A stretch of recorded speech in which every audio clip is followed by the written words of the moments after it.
Hello, Lucy and Conrad and Caleb.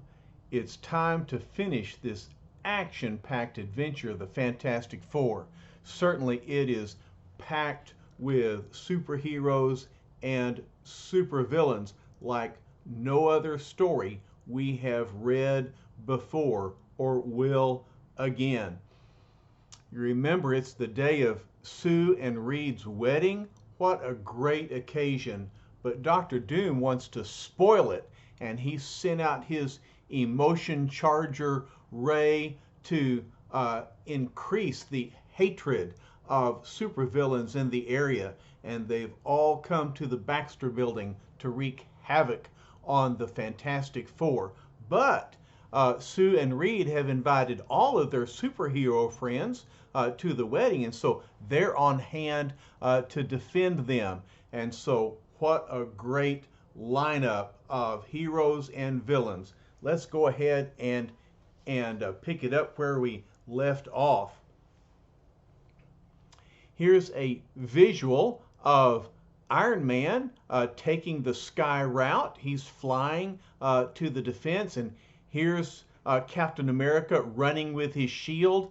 But look, there's Quicksilver running with Captain America and Iron Man.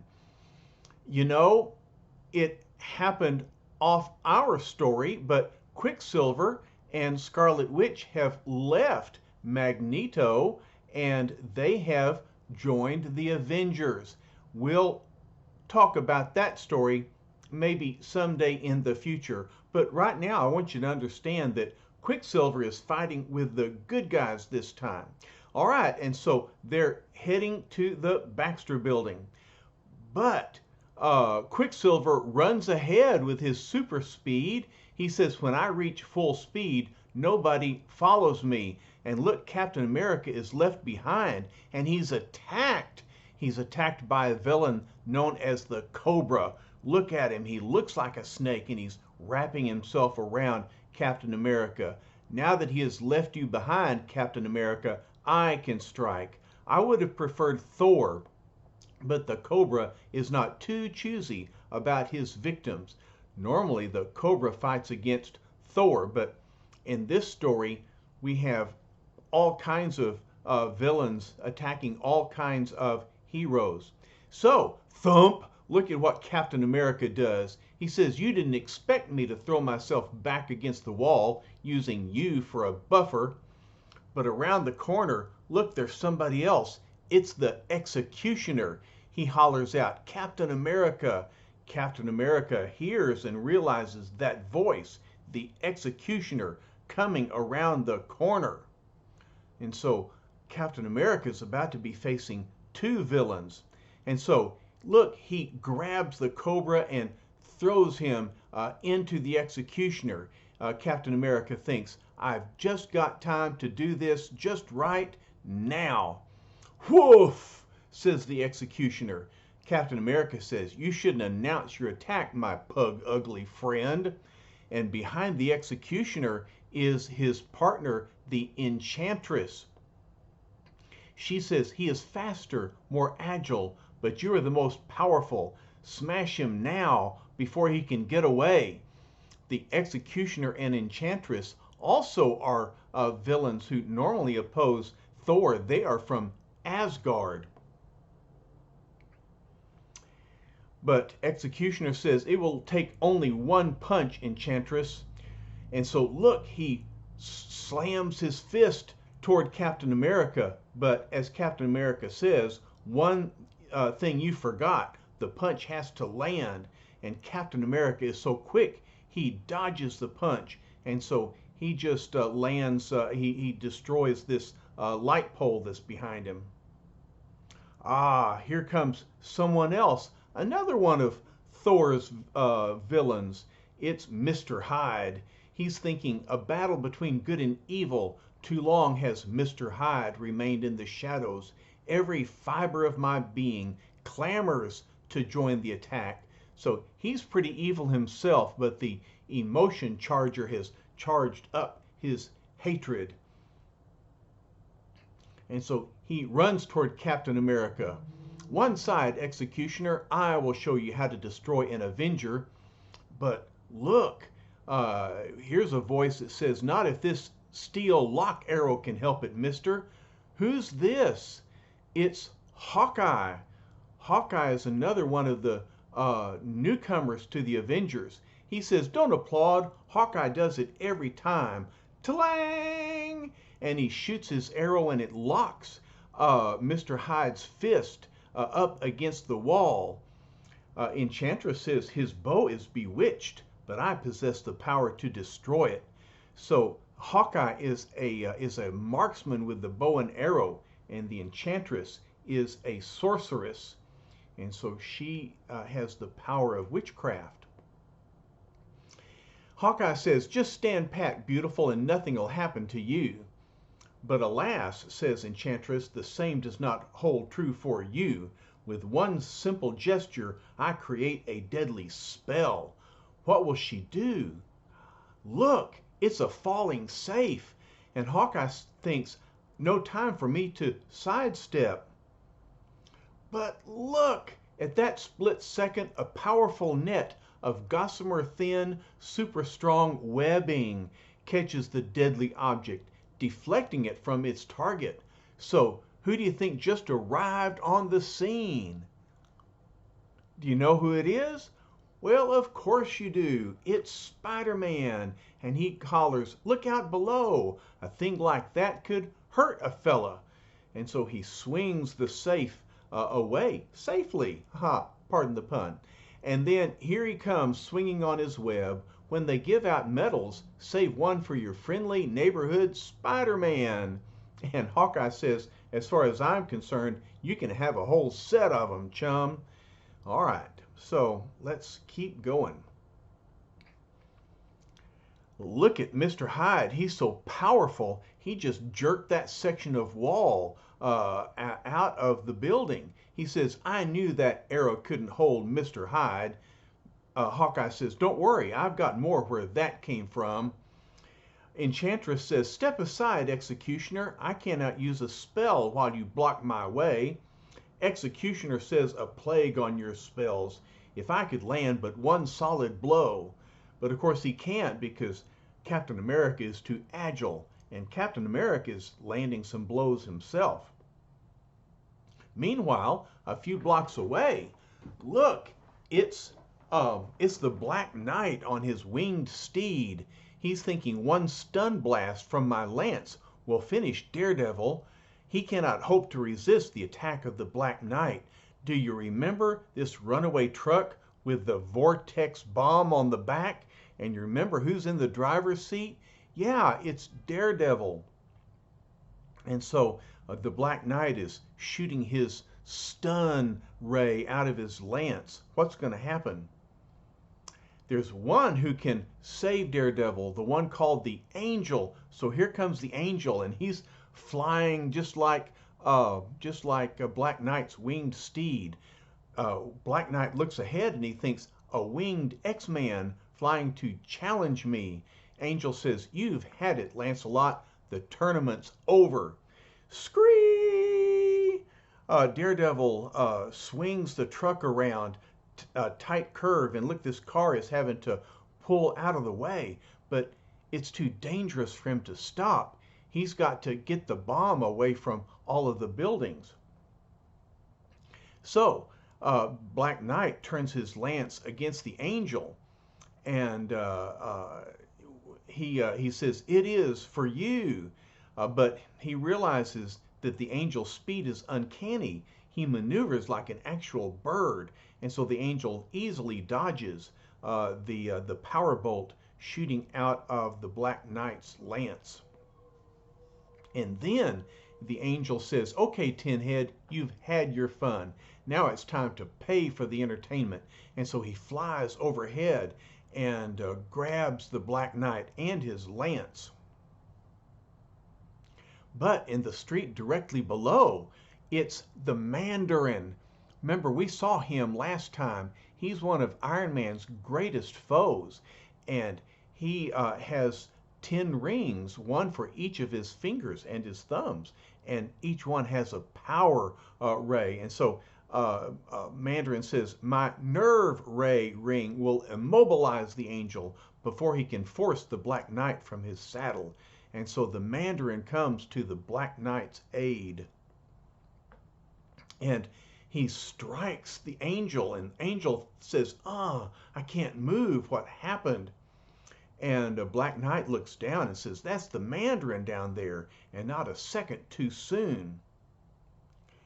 But before the temporarily paralyzed angel can fall to earth, here come his partners. And it's the Beast who jumps up and snatches Angel. Iceman is on the way. He says, nice catch, Beast. And Beast says, the most sensational feat of my career? And you make it sound like I'm playing left field for the Little League.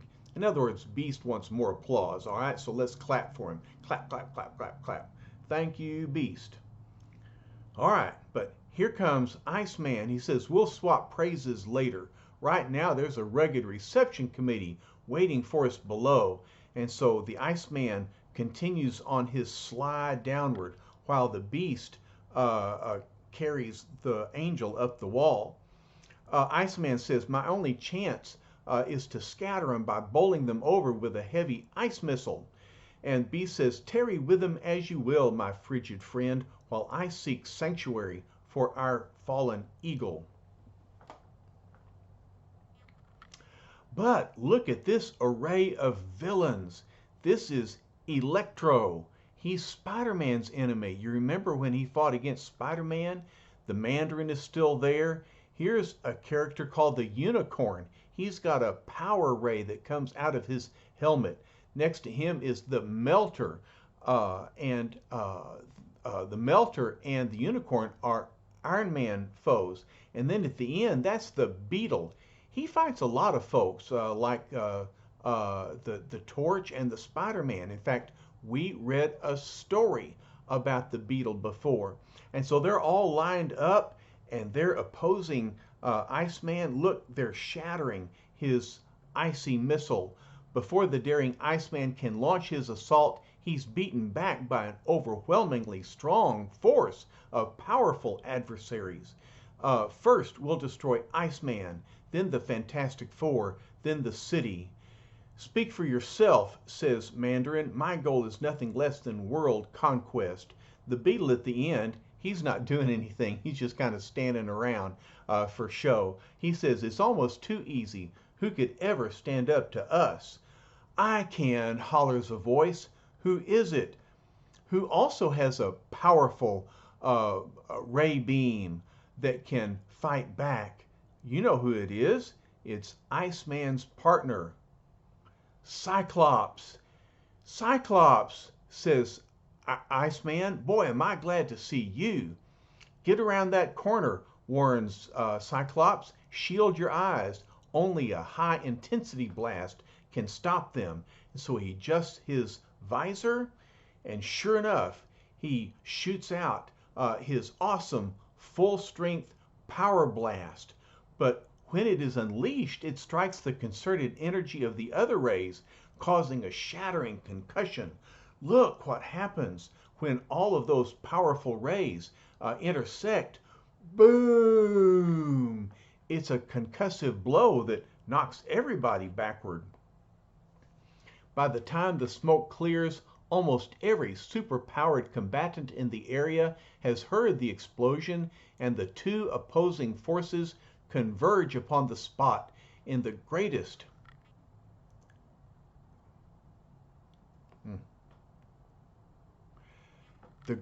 battle royal ever recorded within human memory. Thor hollers out, Avengers assemble! And there's Thor and Iron Man, and over here is Captain America. Here's the thing, he says, it's clobbering time.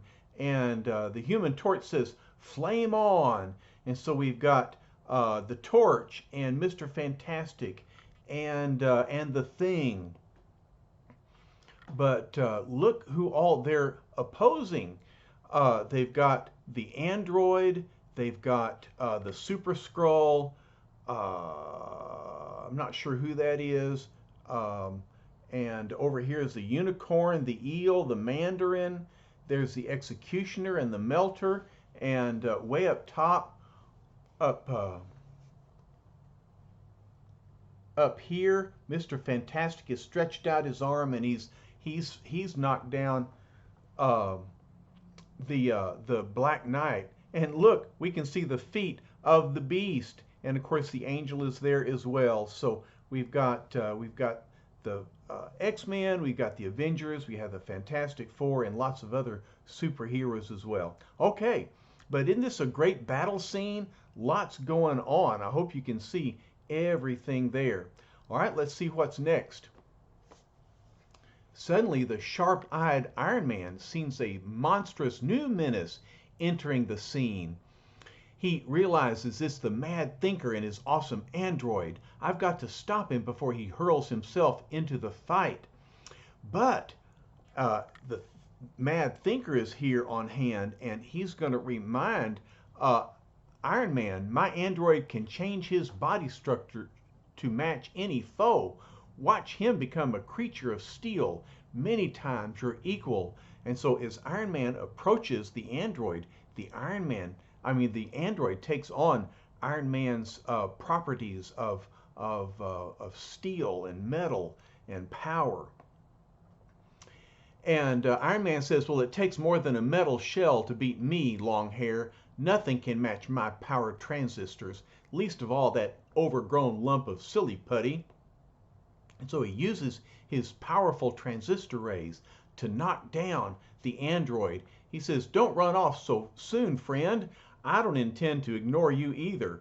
Look, we can see the feet of the Mad Thinker as he runs away. While racing through the city, we find two speedy figures. This is the Whirlwind. You remember he was Giant Man's foe. We read that story. And see, he's spinning along and moving quickly. He's thinking, someone is chasing me, moving so fast I can barely see him. Well, of course, we know who it is. It's Quicksilver. He says, the human top, I've heard tell of you. You've been known to boast that no one could ever match your speed. Well, guess what? Quicksilver can. And so he races ahead of him and punches him out. Now you shall make that boast no longer, for in Quicksilver you have finally met your master.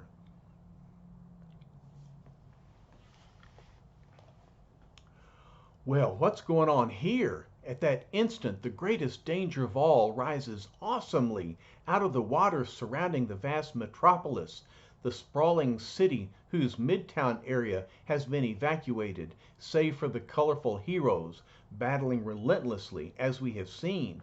But out of the sea comes all of these powerful ships, underwater ships that are finding the surface, and we have a voice that says, the golden moment is at hand. Mankind shall feel the might of Atuma's legions. Oh no, you remember Atuma. He is an opponent against Submariner, and also the Fantastic Four fought against him. A powerful undersea figure with lots of followers and ships. There he is.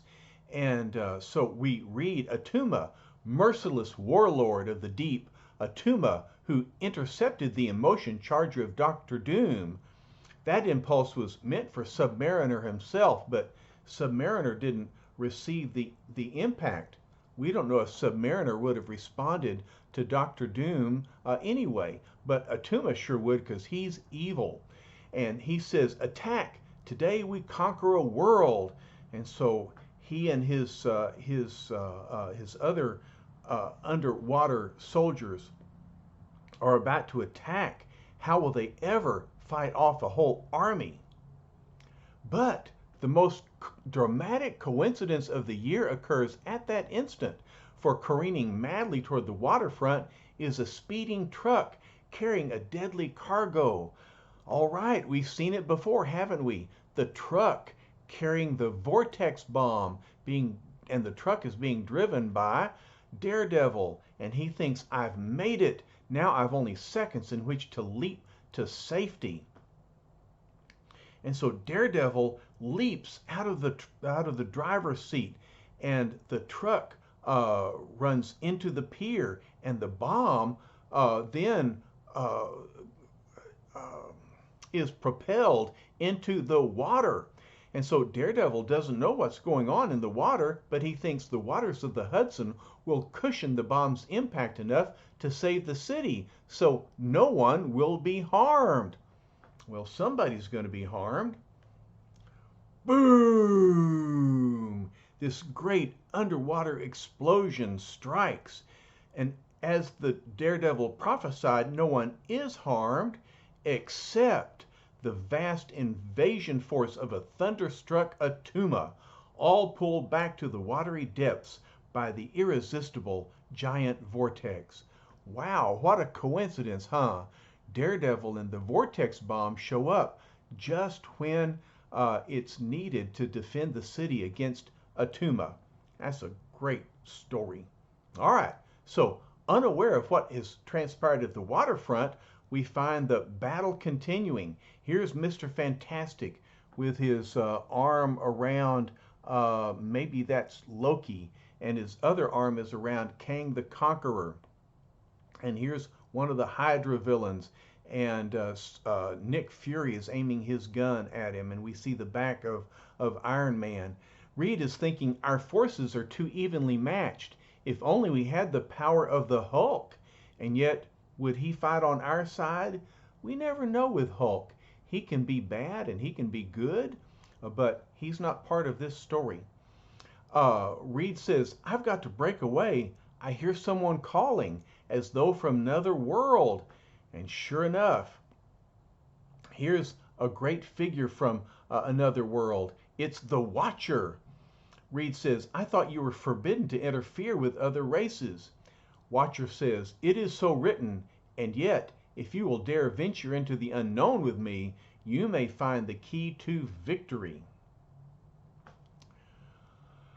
Wow, instead of taking the easy way out with a simple exaggerated drawing, we now present the published photo of a journey through the fourth dimension for the benefit of the science buffs among you.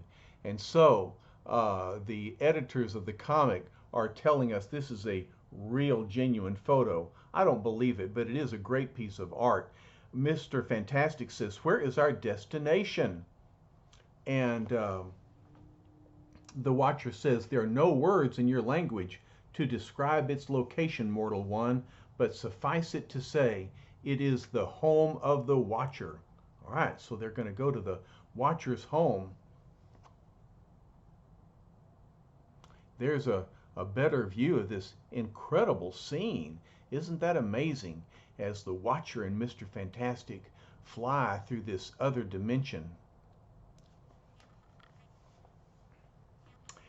In what seems to be the twinkling of an eye, Earth's most brilliant scientist finds himself in a laboratory whose wonders beg description. Remember, we've been in the Watcher's home before, and it is fantastic. The Watcher says, I am at liberty to explain nothing, to offer nothing. Yet if you should see something that might help you, I am not permitted to interfere with whatever you may do. So Reed realizes, I've got to understand the function of these devices. Everything depends on it.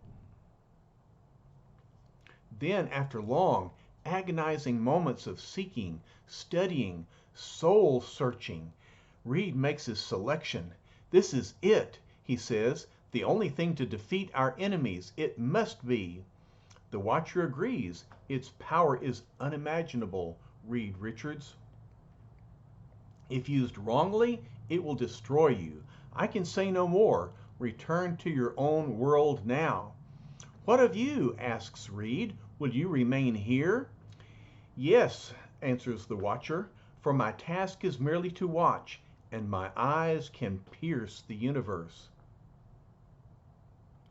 So, go you now and do what must be done.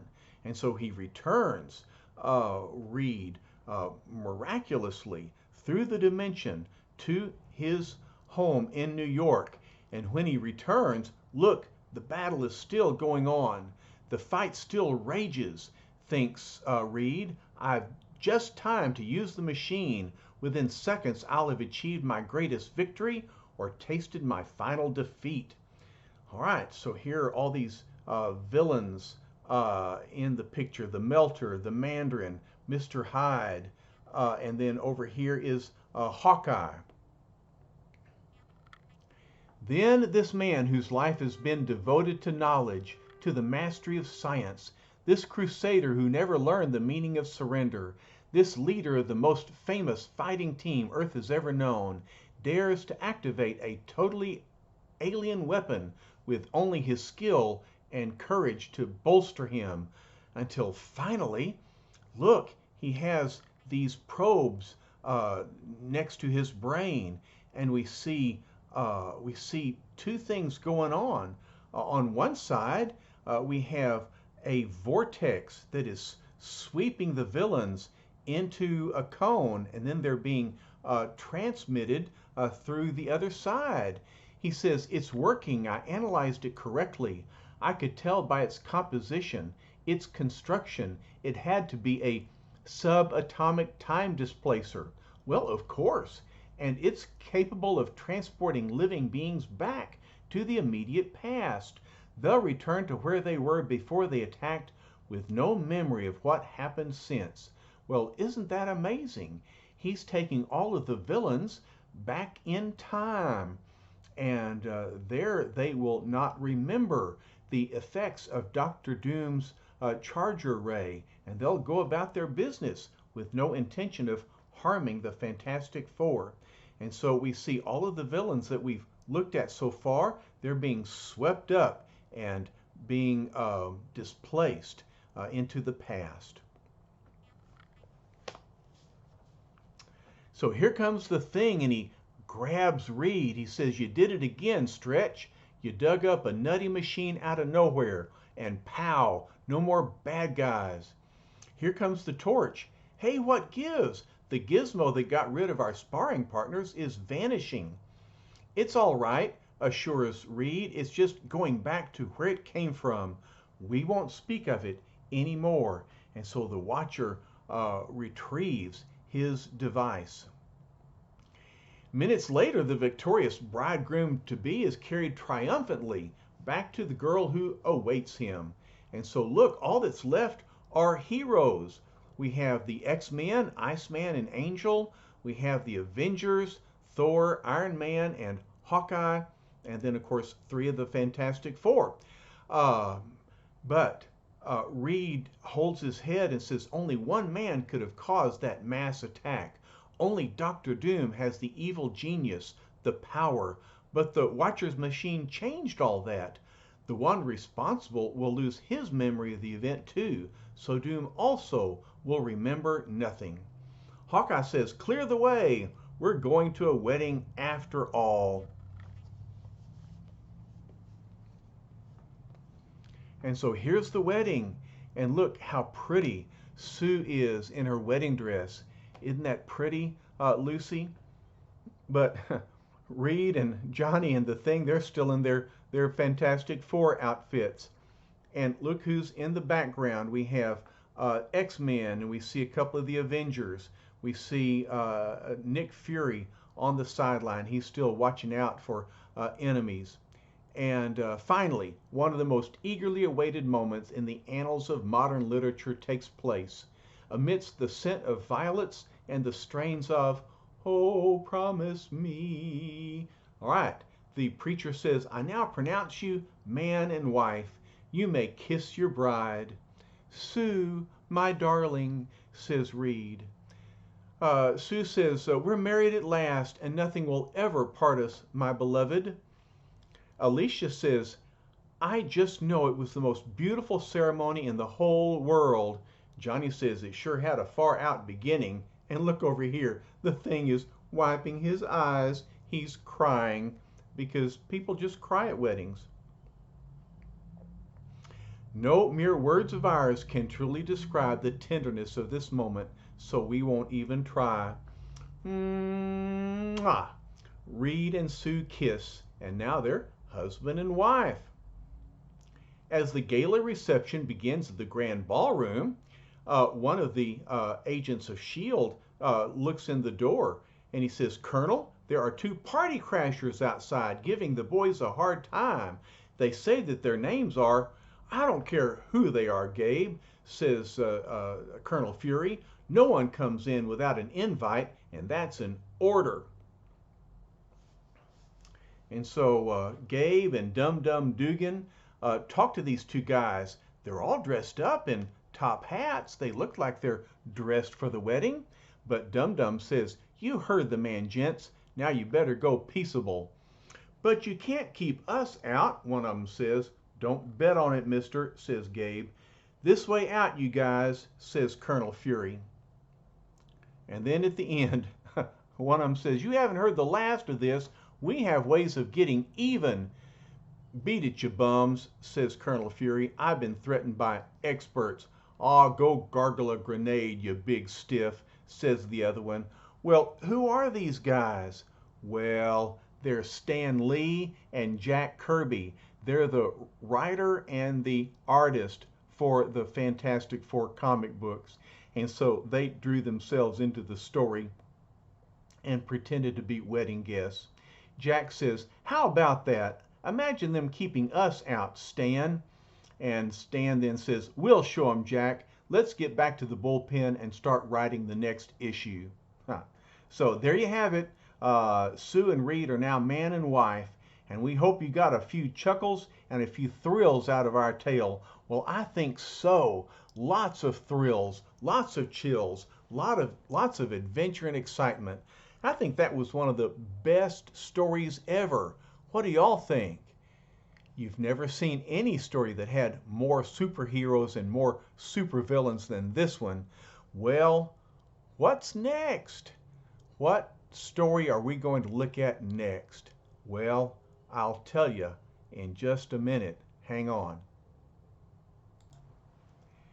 You asked for it, you got it. More X-Men stories.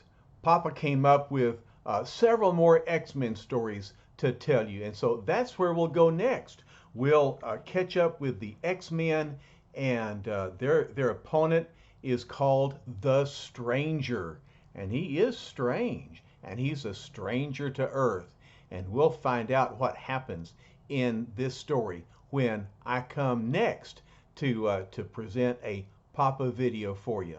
Are y'all having a good time? I hope so. I sure do love you, and I'm glad to have this opportunity to tell y'all these stories about the Fantastic Four and the X-Men, and who knows, we may get to some more Spider-Man stories, and eventually we can talk about the Avengers. There's more stories than I have time to tell. All right, y'all. Love you very much. Bye-bye for now.